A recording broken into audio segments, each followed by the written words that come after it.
ഇതാരാ? എന്റെ ഭാര്യ. കൊള്ളാം.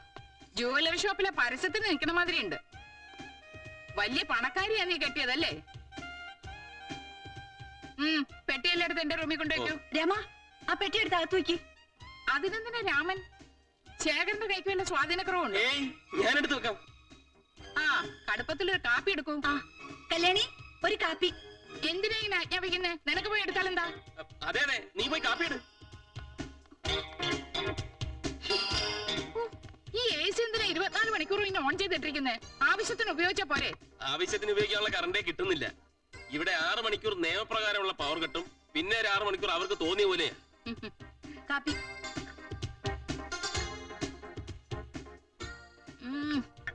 കടുപ്പം തീരെ കുറവാ. ഈ പെണ്ണിന്റെ മോനെ തമ്മന്നിരിക്കുന്നേ, ഇത് ചിരിക്കില്ലേ? ചിരി വല്ലപ്പോഴേ ഉള്ളൂ. തായിയായ ഭാവം ഇതാ. ശേഖര, നീ പോയി കമ്പനിയിലെ എല്ലാ ഫയലുകളും എടുത്തോണ്ട് വാ. കണക്കുകളൊക്കെ ഒന്ന് പരിശോധിക്കണം. ഞാനൊന്ന് ഫ്രഷ് ആവട്ടെ.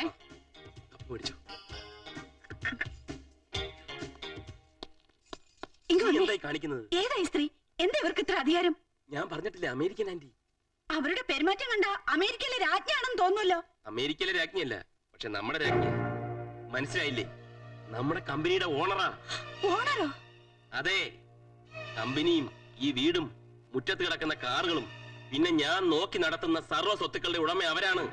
അപ്പോ ശേഖരേട്ടന്റെ അല്ലേ? എന്റെയോ? ഞാൻ അങ്ങനെ ഇതുവരെ പറഞ്ഞിട്ടുണ്ടോ? ഞാൻ MD, പവർ ഓഫ് അട്ടോർണിയുടെ ബലത്തിൽ എല്ലാ അധികാരങ്ങളും ഉള്ള മാനേജിംഗ് ഡയറക്ടർ.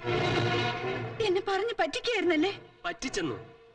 ഞാൻ ഇന്നുവരെ നിങ്ങളോട് ആരോടെങ്കിലും പറഞ്ഞിട്ടുണ്ടോ ഇതല്ല എന്റെ സ്വന്തമാണെന്ന്? ഞാൻ വെറും MD.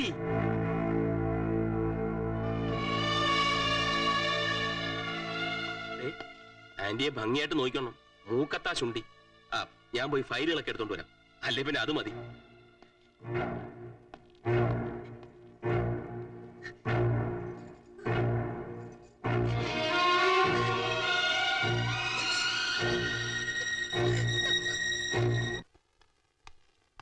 ഇവിടെ ആരും കാണാനില്ലല്ലോ. എന്താ നിന്റെ പേര് പറഞ്ഞത്? പ്രഭാവതി. കൊച്ചമ്മേ, ഞാൻ മാർക്കറ്റിൽ പോയിട്ട് വരാം. കൊച്ചമ്മയോ? കൊള്ളാവല്ലോ. നിന്നെ ഇങ്ങനെ വിളിക്കാനായിട്ട് ഇവിടെ എത്ര സമയമുണ്ട്? എല്ലാവരും ഒന്ന് വിളിക്കും, ഞാനോടൊന്ന് കാണട്ടെ.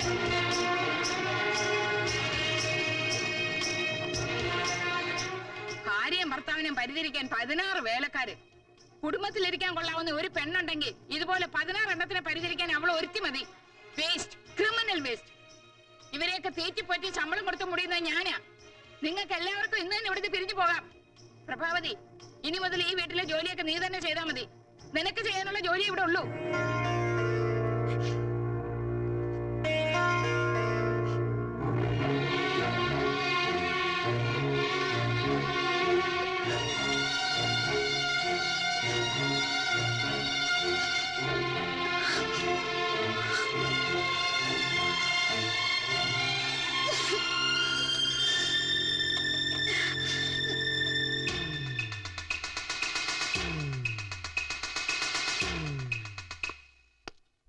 ഫയലുകളൊക്കെ ഇനി അന്നേ. എല്ലാ കണക്കുകളും ഇതിലുണ്ടല്ലോ.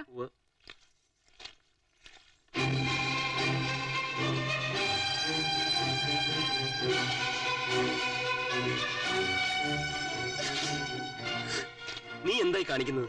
ശീലമില്ലാത്ത പണി ചെയ്യാണോ? ജോലിക്കാരെയൊക്കെ പിരിച്ചുവിട്ടു. ആര്? എങ്കിൽ വൃത്തിയായിട്ട് തുടച്ചോളൂ. അരുമൂലയൊക്കെ ചേർത്ത് വളരെ ശ്രദ്ധിച്ചു വേണം. ആന്റിയെ ദേഷ്യം പിടിപ്പിക്കരുത് കേട്ടോ. തുടച്ചോളൂ. ഈ കണക്കുകൾ മുഴുവൻ തെറ്റാ. എത്ര ശ്രമിച്ചിട്ട് എനിക്ക് ടാലി ചെയ്യാൻ പറ്റുന്നില്ല. 12 ലക്ഷം രൂപയുടെ കുറവാ കാണുന്നത്. ഈ ക്യാഷ് എവിടെ പോയെന്ന് എനിക്ക് ഉടനെ അറിയണം. കുറച്ച് ഷോർട്ടേജ്, ഒരു 12 ലക്ഷം. അനാവശ്യമായി കാശ് കളയുമ്പോ ഓർക്കണം, എന്റെ അനിയത്തിയുടെ കല്യാണം, അവളുടെ സ്ത്രീധനം.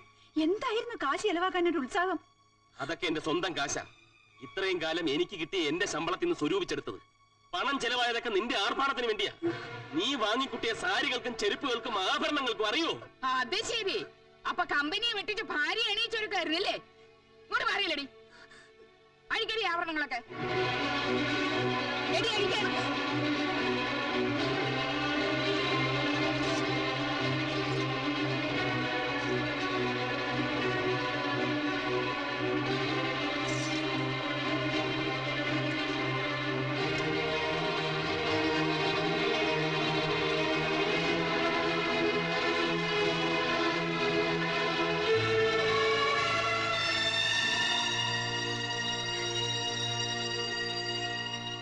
ഇനി എവിടെയൊക്കെ എന്തൊക്കെ ഒളിപ്പിച്ചു വെച്ചിട്ടുണ്ടെന്ന് ഞാനും നോക്കട്ടെ.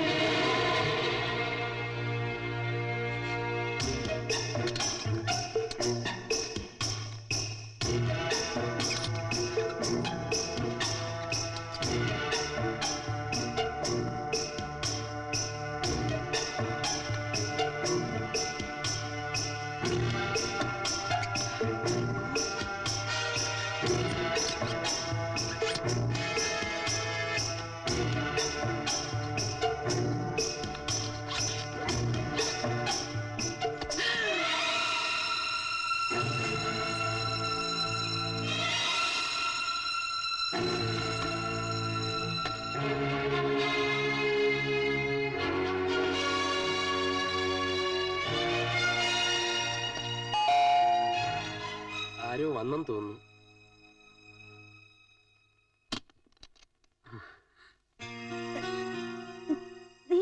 നീ എന്താ പതിവില്ലാതെ?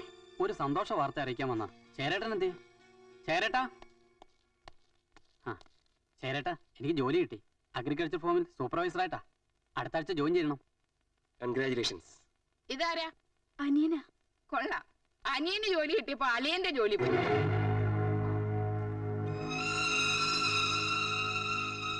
വർഷങ്ങളായി എന്റെ കമ്പനിയിലെ വിശ്വസ്ത സേവകരായിരുന്നു ശേഖരനും ഇവന്റെ അച്ഛൻ മാധവനും. ശേഖരൻ പെണ്ണ് കെട്ടിയ ശേഷം ഭാര്യയുടെ ആർഭാടത്തിനായി ചെലവഴിച്ച തുക എത്രയാണെന്ന് അറിയാമോ? കണക്കിൽ 12 ലക്ഷം. കണക്കില്ലാതെ എത്രയാണെന്ന് ആർക്കറിയാം? ഇവര് പറയുന്നൊക്കെ സത്യമാണ്. കോടീശ്വരനായി അഭിനയിച്ചതിനേക്കാൾ ഒന്നുമില്ലാത്തവനാണെന്ന് പറയാമായിരുന്നില്ലേ? കോടിക്കണക്കിന് സ്വത്ത് എനിക്കുണ്ടായിരുന്നെങ്കിൽ ഒരു കോടീശ്വരിയെ ഞാൻ കല്യാണം കഴിക്കുമായിരുന്നില്ലേ? ഇനി ഇവിടെ ഒന്ന് സ്മാർട്ട് ആവണ്ട. എനിക്ക് ശേഖരൻകുട്ടിയോടുള്ള വിശ്വാസം നഷ്ടപ്പെട്ട സ്ഥിതിക്ക് നിങ്ങൾ ഈ നിമിഷം ഇവിടെ നിന്ന് ഇറങ്ങണം. ബിസിനസ് അത് നിനക്കറിയാലോ. കണക്കുകൾ കൃത്യമായി ബോധ്യപ്പെടുത്തിയില്ലെങ്കിൽ നിനക്കെതിരെ ഞാൻ ലീഗൽ ആക്ഷൻ എടുക്കും. ഒരു ആന്റി ഇല്ല. ഇപ്പൊ ഇവിടെ ഇറങ്ങിക്കോണം.